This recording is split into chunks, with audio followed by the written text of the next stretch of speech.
If you want to make a successful product or to have a great career, what do you need to focus on today? Listen to this episode to find out. Welcome to the Tech for Non-Techies podcast. I'm your host, tech entrepreneur, executive coach, and Chicago Booth MBA, Sophia Matveeva. My aim here is to help you have a great career in the digital age. In a time when even your coffee shop has an app, you simply have to speak tech. On this podcast, I share core technology concepts, help you relate them to business outcomes, and most importantly, share practical advice on what you can do to become a digital leader today. If you want to have a great career in the digital age, this podcast is for you. Hello, smart people. How are you today? I'm recording this podcast for you mid-packing, which is also kind of mid-panic because I'm going to Bahrain to launch the Tech for Non-Technical Founders Program there and to start our Innovation Accelerator. And so by the time you hear this, I will be sunning myself under the glorious Arabian sun. And are you a subscriber to this podcast? If not, you really should be if you want to have a great career in the digital age. Coming up, we've got lessons on innovation from the woman who leads Gmail at Google. Amazing.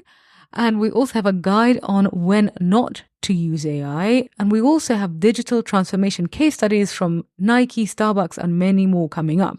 So this is very high quality education for high quality minds. Tech for Non-Techies is the best place for you to learn about innovation, entrepreneurship, and career success in the digital age. And we keep it really practical. So if you're not yet a subscriber, then please subscribe. And if you are, then tell your friends. Okay, and now here is today's lesson.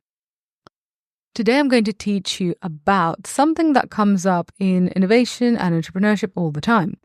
And that's product versus marketing problems. And we're going to have two examples today. We'll see a career example and a product example. So literally all of you, whatever you are doing in your career, this is going to be relevant to everyone. I've been interviewing people for the Non-Technical Founders Accelerator in the last couple of weeks, and I've noticed that people often want to solve product problems when actually it is not the strategic thing to do. As an example, they want to keep perfecting their site or their app, but the real problem is actually that their product is fine, but just nobody knows about it. And people do this with their careers too, and you might have done this yourself. So let's forget about technology for a moment and let's have a work example. Let's say that you are trying to get a new job and the job you are going for is in the innovation team at Nike. And I actually think that would be really cool.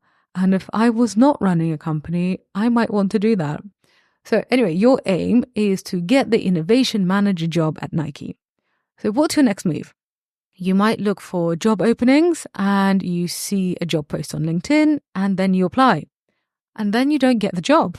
And that sucks. So now we want to know, well, what happened? Why didn't you get it?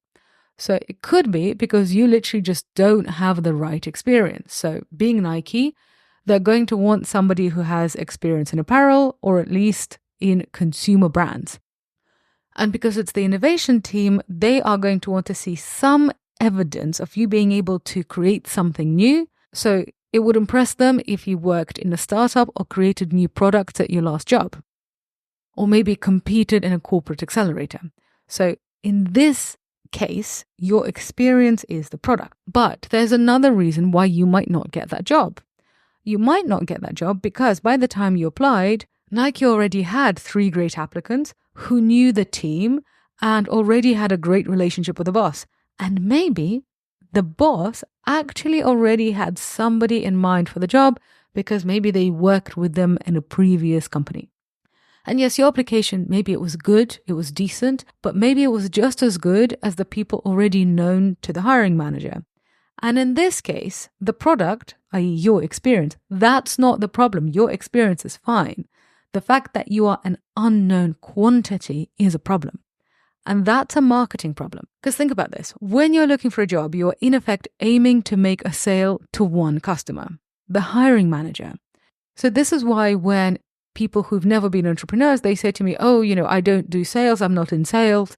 I'm like, well, how did you get your job in the first place? Because literally a job interview is a B2B sale.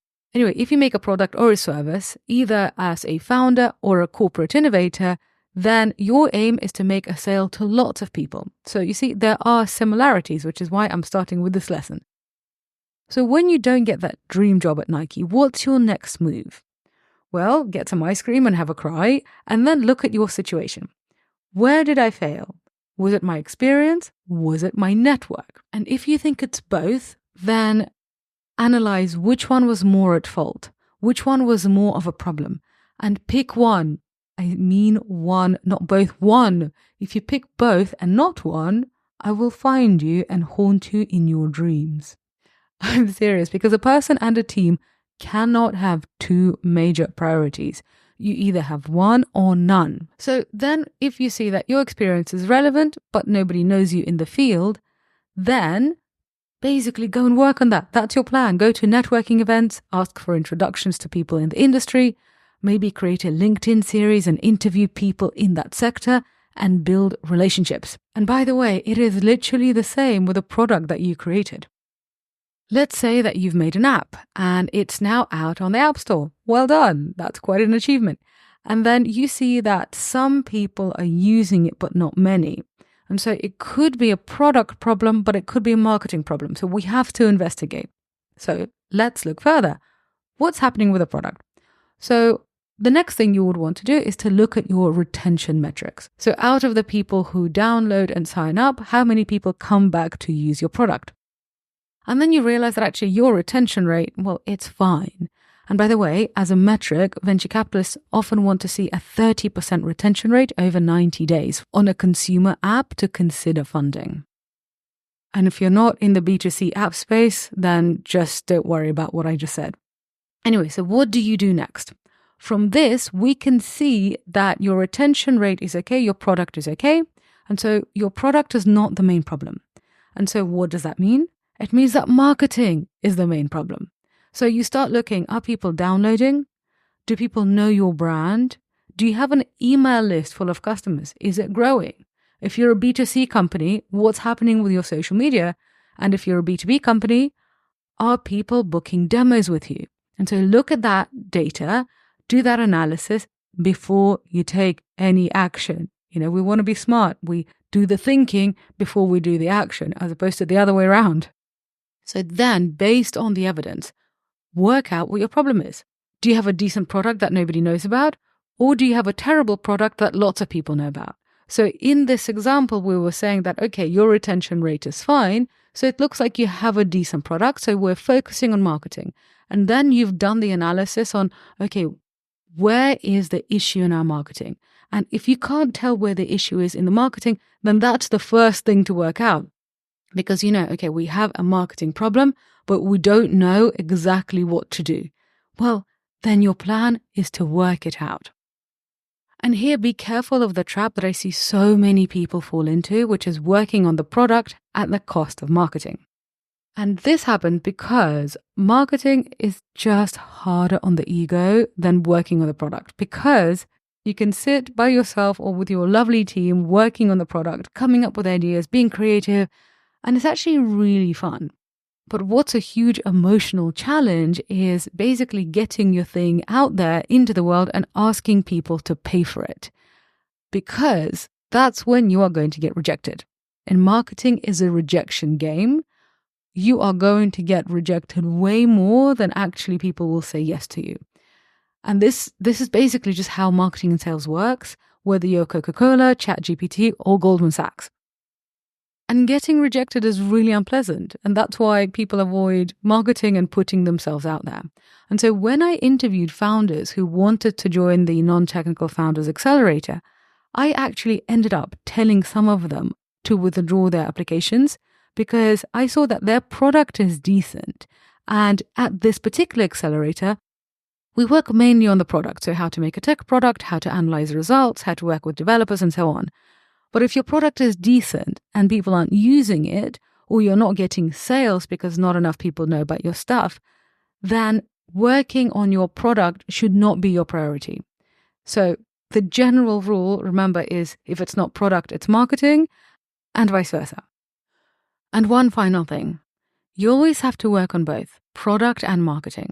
So what we're talking about today are priorities. So you have to prioritize either the product or marketing because you can't prioritize both. And this is true for you as a professional and as an innovator. As a professional, you are doing both all of the time. So right now you're investing in the product review because you are getting more knowledge. But then when you're done with this podcast, you might message somebody and set up a meeting to strengthen your network. And that's marketing.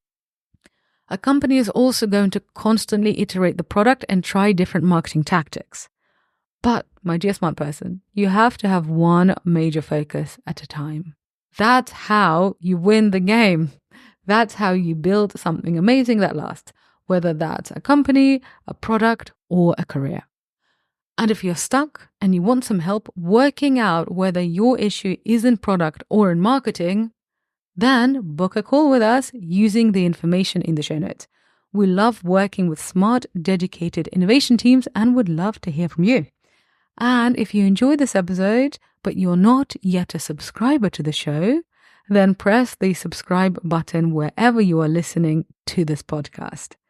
And if you're a subscriber, then do share this podcast with your friends. My aim is to help you thrive and enjoy the digital age and never be intimidated by a tech bro. Because you're smart, you're brilliant, and this is your time to shine.